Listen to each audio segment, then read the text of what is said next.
What's good YouTube? Today I'm back with another video, and today we got some breaking news as a 4-team trade just happened a couple of hours ago between the Houston Rockets, Denver Nuggets, Atlanta Hawks, and Minnesota Timberwolves, which is the largest trade the league has ever seen in 2 decades. This 4-team trade sent Robert Covington, Jordan Bell, and a 2024 second-round draft pick to the Houston Rockets, CLINT CAPELA and Nene to the Hawks, Malik Beasley, Juancho Hernan-Gomez, Jarred Vanderbilt, Evan Turner, and a first-round pick to the Timberwolves, and Shabazz Napier, Keita Bates-Diop, Gerald Green, Noah Vonleh, and a first-round pick to the Denver Nuggets. This was a very interesting trade for all teams. The Rockets apparently really wanted Covington, and it makes sense in pretty much all aspects of the way they play basketball. He's a career 36% three-point shooter, and at 6'7", Covington is an elite wing defender who fits perfectly into the switch-heavy defense that Houston likes to play. The Rockets are 15th in the NBA in defensive rating, and this move could boost the defense heading into a playoff run where they'll probably have to deal with the likes of LeBron James, Kawhi Leonard, and Paul George, and maybe even Giannis Antetokounmpo if they reach the finals. The problem is that they have to get rid of CLINT CAPELA to bring in Covington. The Rockets have had plenty of success with super small lineups with PJ Tucker at center, but that's not very realistic against Western Conference opponents like the Lakers, who have Anthony Davis in the front court. Jordan Bell has some nice moments with the Golden State Warriors, but fell completely out of the rotation with the Timberwolves, and he's anything but reliable. Defense was never his strong suit to begin with, and he's only 6'8". The logical answer is that the Rockets will pick up a more playable center in the next day and a half, before the trade deadline, or they'll find someone on the buyout market. Daryl Morey has a track record of making these things work, and you better believe he had a plan to fill their center minutes before making this deal. Giving up a first-round pick hurts, but Morey and the Rockets are always in win-now mode, so they won't be shedding any tears, particularly if the deal yields positive results. Overall, they got their man, and though Capela was step price to pay, their 11-1 record without Capela on the lineup this season probably led them to believe he wasn't as valuable to them as he might be to another team like the Hawks. For the Hawks, Trae Young finally got the help he needed.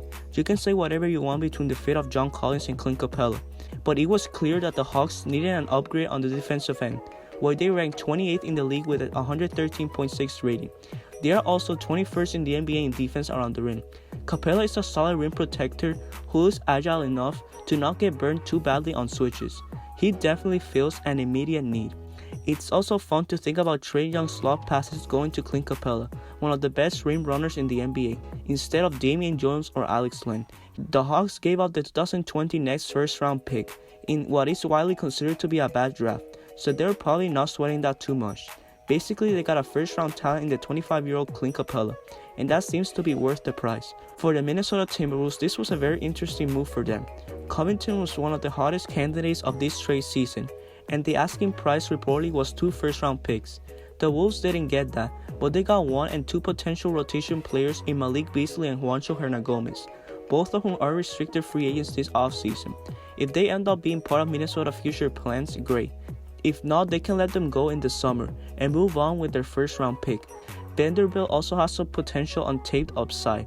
Maybe they use Evan Turner as a salary filler in another trade for a win-now player. The Nuggets took the opportunity to jump into the deal and ended up with a late first-round pick for 2 players they may not have retained during this summer's restricted free agency, in Malik Beasley and Hernan-Gomez. Both are nice players who have filled in admirably at times for the injury-plagued Denver Nuggets, but both have fallen out of the rotation when Denver is healthy. It would be nice to have that insurance, but the first-round pick seems like a worthy haul for the move. Their depth also isn't depleted because they received Shabazz Napier, who has averaged 11.4 points, 6.4 assists, and 3.8 rebounds per game since joining the starting lineup in Minnesota in late December, and Noah Vonleh, a capable backup big who can fill in should injuries arise. Bates-Diop also had good moments with the Timberwolves. It's not the best trade for Denver, and Beasley was an important player for them last postseason, but they decided to get something for a couple of players that weren't really in the team's future plans. Also, keep in mind that Agent Wojnarowski reported that Denver will continue to be active until Thursday's trade deadline. We finally saw a trade happening, and I'm excited to see what's about to come. And that concludes the video. What do you guys think of this trade? Who are the winners or losers on this trade? Let me know your thoughts down in the comment section below.